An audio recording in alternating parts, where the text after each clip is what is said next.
साहब मेरा नाम है बाबा फक्कड़ फकीर। और यहाँ पे ये बताओ कहीं गधा है क्या? मारा था गधा चाचा? नहीं है। ये देखिए मैं आसाम से लेके आया हूँ, मैं 15 साल से सिद्ध कर रहा हूँ गधों को जिंदा। ये देखिए आप लोग सब साथ में ही है ना? ये देखिए फोम फोम डर्रा के काट रही है, फोम फोम है ना?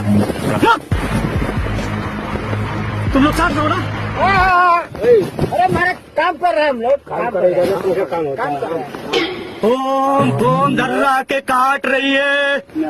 अब कर रहे हैं हम लोग।